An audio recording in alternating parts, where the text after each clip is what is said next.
अतीक और अशरफ अपने सारे राज के साथ दफन हो चुके हैं और दोनों के खात्मे से इनके दोस्तों और दुश्मनों को पड़ने वाला फर्क तो समझ में आता है, लेकिन असली सवाल यह है कि आखिर जनता क्या सोचती है। असली सवाल यह है कि अतीक और अशरफ को जिस तरह मौत के घाट उतारा गया उसे लेकर लोग क्या सोचते हैं।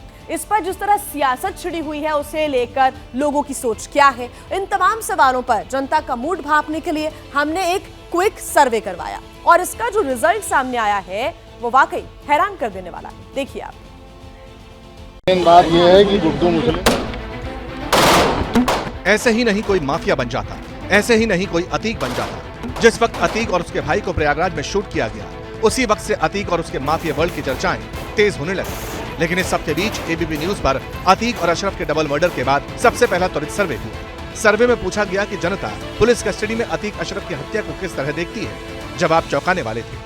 सवाल ये कि पुलिस कस्टडी में अतीक अशरफ की हत्या पर क्या राय है आपकी? तो देखिए जवाब पुलिस की नाकामी। 14% ऐसे हैं जो मानते हैं कि ये पुलिस की नाकामी है। राजनीतिक साजिश कहने वाले 24% लोग हैं। माफिया था लेकिन फर्क नहीं पड़ता और 51% लोग ऐसे हैं जो ये मान रहे हैं। 11% कहने वाले पता नहीं। सी वोटर ने ये सर्वे किया है और इस सर्वे में जो ये महत्वपूर्ण सवाल जिसमें हम ये पूछ रहे हैं कि पुलिस कस्टडी में अतीक और अशरफ की अगर हत्या हुई है तो इस पर लोग क्या सोच रहे हैं, उन्हें कितना फर्क पड़ता है और उनके नजरिए में ये महत्वपूर्ण कितना हो जाता है। तो ये आपके सामने आंकड़े, लेकिन आप ये देखिए 51% लोग। ये आंकड़ा बड़ा है और बहुत महत्वपूर्ण भी, क्योंकि वो ऐसे लोग हैं जो मानते हैं कि माफिया तो था लेकिन उसकी हत्या से, उसकी मौत से किसी को कोई फर्क नहीं पड़ता है। अतीक और अशरफ की हत्या से ठीक पहले अतीक के बेटे असद और उसके गुर्गे शूटर गुलाम का एनकाउंटर हुआ था। अतीक कह रहा था कि यह सब उसकी ही वजह से हुआ। इसी एनकाउंटर के बैकड्रॉप में जनता से एक और सवाल पूछा गया, लोग यूपी में अपराधियों के एनकाउंटर के बारे में क्या सोचते हैं। पहला त्वरित सर्वे और दूसरा महत्वपूर्ण सवाल, उत्तर प्रदेश में अपराधियों के एनकाउंटर पर लोग क्या सोचते हैं।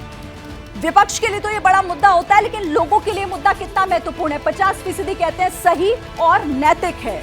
28% कहते हैं सही लेकिन ये नैतिक नहीं है। 13% का मानना है न तो सही है और ना ही नैतिक है। 9% इस पर कह रहे हैं कि हमें नहीं मालूम। लेकिन ये 50% बड़ा नंबर, और ये बड़ा नंबर कहता है कि एनकाउंटर जो सवालों के घेरे में आता है वो इसे सही भी मानते हैं और नैतिक भी मानते हैं। अतीक और अशरफ की हत्या पर सियासत भी हो रही है, नेता पुलिस पर सवाल उठा रहे हैं और इस सब के बीच यूपी में मेयर के चुनाव होने वाले हैं। इसीलिए सर्वे में एक और सवाल था। पूछा गया कि माफिया का मर्डर और बेटे के एनकाउंटर से बीजेपी को फायदा होगा या नुकसान। सवाल को जब हमने जनता के सामने रखा तो उसका क्या जवाब? अतीक की हत्या और असद के एनकाउंटर से बीजेपी को फायदा या नुकसान? तो याद देखिए 47% ऐसे हैं जो कह रहे हैं कि फायदा होगा, 17% कह रहे हैं कि नुकसान होगा, 26% कह रहे हैं कि असर नहीं और 10% को नहीं मालूम कि इससे क्या होना है। लेकिन जो विपक्ष के भी आरोप है उस पर यह बड़ा सवाल यहाँ पर उठ जाता है। और 47% का इन नंबर्स में बड़ा नंबर यही, यानी 47% का ये आंकड़ा जो ये कहता हुआ, ये इशारा करता हुआ साफ दिख रहा है कि इससे फायदा होगा बीजेपी को। अतीक की हत्या, उसके भाई की हत्या और उससे ठीक पहले उसके बेटे, अतीक के बेटे यानी कि असद का एनकाउंटर जो सवालों के घेरे में है।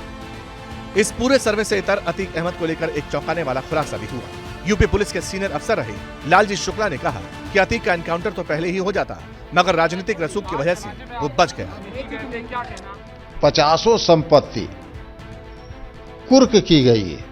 ये चकिया ऑफिस भी कुर्क किया गया था और सब जो है सारी संपत्ति गैंगस्टर एक्ट के अंतर्गत जो है कुर्क की गई थी।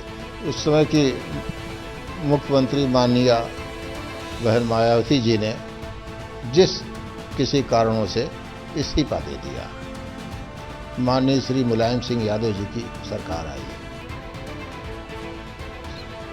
सरकार आने के बाद अतीक ने अपने मामलों में सब में बेल कराया। यूपी पुलिस के पूर्व आईजी ने यह भी बताया कि राजनीतिक संरक्षण की वजह से ही अतीक के खिलाफ जो भी एक्शन हुआ, जितनी संपत्तियां कुर्क होती थी वो वापस मिल जाती। मगर इस बार योगी की सरकार है जिसने बुलडोजर चलाकर माफिया को मिट्टी में मिला दिया। क्या मजबूरी है मेरी, बताइए। मैं अभी आपको बताती हूँ कि मैंने ओए होए होए होए नमकीन के चटकारे लेते हुए टकटकी मार के डिबेट शो को पॉज रिपीट कर करके देख रहे हैं जोगिंदर जी। इनकी तरह आप भी देखें अपनी फेवरेट डिबेट्स को रिपीट कर और डाउनलोड कीजिए एबीपी लाइव ऐप अपने स्मार्ट टीवी पर।